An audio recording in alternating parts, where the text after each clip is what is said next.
Good morning, everybody. I'm Sam Taylor, Swim with Purpose. I'm happy to be joined here today by Dr. Jamal Jackson, who is the head coach of Kentucky State University's men's basketball program, and he's also a founding member of Swim with Purpose. Welcome, Jamal. Thanks, Sam. How you doing this morning? Good. How are you? I'm doing well. So you and I know each other pretty well, and I have to say at the beginning that you've been a great board member to the folks out there, and you were the first person I really met at Kentucky State, and you really wanted to get Swim with Purpose going. So I appreciate that, and I appreciate your support. Um, but we want to talk about Kentucky State basketball and about you as well. That's the primary focus here today. I know a lot about you, but we're going to let our viewers learn a lot more about you too. Can you tell me and tell the viewers? I know that you are an alum of Kentucky State. So can you talk a little bit about? We'll go back to the very beginning of when you came to Kentucky State. So talk about your time as an undergrad and anything special memories you want to share from those 4 years you were here. This a lot of great memories here. I would love to share a lot of great memories here that I shouldn't share. But yeah, I came here in 1999. Actually, I came here on ran track and cross country when I got here. Um, but I knew I wanted to coach basketball, so I became a manager with the basketball team in spring of 2000.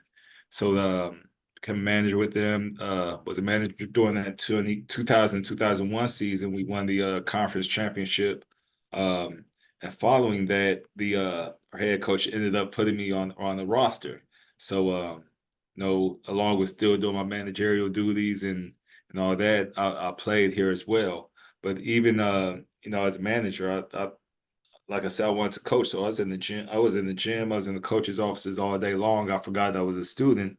So that's fall semester 2000. I think I had probably a 1.8 GPA or something like that because I was in the coach's offices all day instead of going to class. But I've been wanting to do this for a long time. Had a great time here as a student, as a student athlete, and I'm glad I came to Kentucky State University. Immediately when I graduated in 2004, the head coach hired me on the staff just because of my work ethic and what I did during my time as a manager, as a player, as a student assistant coach. So, was an assistant coach here from 2004 to 2008. 2008 went to Stillman College in Tuscaloosa, Alabama. Was there from 2008 to 2011 as assistant coach, and in 2011 went to Bluefield State College in West Virginia. That was my first head coaching position. Was there for 5 years, 2011 to 2016, and came back here as a head coach in 2016. So this is our going into our ninth year here. Wow, wow, that's impressive, and it's uh, it's amazing you had that vision that you wanted to be a coach, even before you came to Kentucky State, and a goal, and you've fulfilled that, many times over. So what keeps you going? What keeps you going? What motivates you to get up in the morning? You've been doing it for 9 years, and sometimes people at a job say, "Hey, I'm tired of doing this job." I know you're not, but so tell me what gets you up in the morning Well, to. well, well, one, I have a wife and two kids and two teenagers. So they you have your own kids, so they eat a lot, and my wife likes to travel. So that's the number one thing. But coaching, especially at my alma mater, is I have a lot of passion for what I'm doing, not just chasing championships here, but also developing these young men. My father's a retired teacher. He's still coaching. He's been coaching for about 40, maybe more than 40 years now. My mother's a social worker. She's still working works in I think at Northland High School now in Columbus, Ohio. No, actually Beechcroft High School in Columbus, Ohio. So she's been a social worker for almost 40 years. So serving people and teaching and helping people grow and just development of young people is just in my blood. So we're not only trying to win basketball games, but we get our young men in here, try to develop them, try to help them grow. So at the time when their eligibility is over, we have to take that basketball out of their hands. We want to be able to place a degree in their hands and let them leave here ready to be leaders and fathers and husbands and just lead a great life. Well, I think you're doing a tremendous job with that. I went to a couple games this year and watched part of one of your practices, and I look at the players and the way you interact with them, and you have their respect. They look up to you, and when you talk about the players, I remember you introducing to me a couple like really great guys that were great basketball players, but you talked about their GPA and what they wanted to do and what their majors were, and so you're the kind of coach that really cares about not just on the court, but even probably more, what's happening off the court. So, I mean, this every sport could use more coaches like you that care about the athlete first and then results, second. So I think that's really, really great. So, um, so what, I mean, you said you wanted to be a coach. Why do you think you wanted to be a coach? And then, you know, there must have been somebody who was a coach that you idolized and or was impactful in your life. So can you talk about that a bit?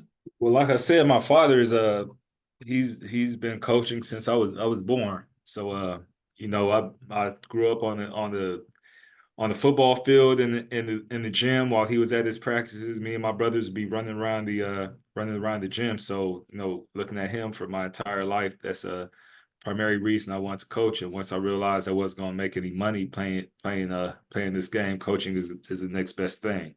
Um, and then throughout my career, I just worked with some coaches who all, I learned a lot of things that I wanted to do when I got my own program, learned some things I did not want to do when I got my own program, but I, gathered knowledge from every coach that I've been around so that once my opportunity came, I was prepared. That's great. That's great. Well, can you talk about a couple of the players on your team that I know you like to mention everyone and say something about each one, but we don't have time. But so can you just pick a couple kids that you're particularly proud of their accomplishments on and off the court? Oh yeah, definitely proud of all these guys. I have eight seniors next year. So these guys have, they excel on the court, they excel off the court. It's hard for me to pick just a couple because, if they see this, they'll be getting on me why and That's all right. I being understand. jealous. But they're all really good guys. I had two guys I expect to lead us on the court. Um, Ogene Ayo is from Baton Rouge, about a 6'9" forward, extremely athletic, can shoot it from outside. He started this past season late. We had to get through some NCAA red tape, so we didn't start the season until late December. Then he got hurt mid-January, so we didn't play a lot of games. But we hope to have him all season next year. Um, he's a mismatch nightmare because he's 6'9", he's athletic, and he can pull the defense out because he can shoot it from outside. Plus, he can finish inside. And L.J. Miller will be a senior. He's a guard from St. Louis, Missouri. Led us in scoring last year, and we don't expect to drop off. We expect him to even play at an even higher rate. So those are two of the many guys who we expect a lot from next year. We have an in-state kid, AZ Blackwell. I recruit a lot of transfers. I usually don't recruit freshmen, but he's somebody who came in as a freshman, did well his freshman year, did even better this past season as a sophomore. So I saw him a couple times this summer. He's grown 2 or 3 inches since the season ended. So Wow. he's about 6'4", 6'4" now. He's a two guard for us, so he just plays hard. And he's the kind of guy there I like. I joke and tell him you're my favorite player sometimes. Because he plays so hard and he's a competitor and likes to win. He like any other player, he makes mistakes on the court, but he makes up for him quick because he plays so hard and really doesn't drop his head. He's just a big time competitor. So all our guys, we're happy to have those guys back because in today's age of everybody transferring and so many people moving, a lot of programs are really unstable. But we have a lot of guys coming back next year, so we're happy about that and to have so much experience on our roster this upcoming season. That's great. That's great. And I don't think you had a lot of seniors that graduated this year, did you? Now, well, we had both my point guards. This was their last year of eligibility, but one of them, one graduated last year. He was in grad school this year, and the other one graduated back in December. So, well, he didn't graduate in December. He graduated this past May, but he was done he could have graduated in December. So, I lost those two guys. I lost one of our better forwards to transfer. So that kind of knocked us for a loop because I expected him to be returning, but he decided, I think it was early this month, he told me he was leaving. So aside from those three guys, we have everybody else coming back. That's great. And how's the recruiting going? It's going well. We're pretty much done. And even if we wanted more players, I don't have any more scholarships. So we're done. We have had one guy last week. He came up and tried out. We really liked him. We invited him to walk on, so he'll be coming to walk on. He's from Montgomery, Alabama. Had another kid from Charleston, South Carolina. He's weighing his options. He may walk on, and one from Columbus, Ohio, who may walk on. So we're still guys. We feel guys can come in and help us win. We'll definitely take them. We're at 15 now. 15 on the roster, so we're pretty much done.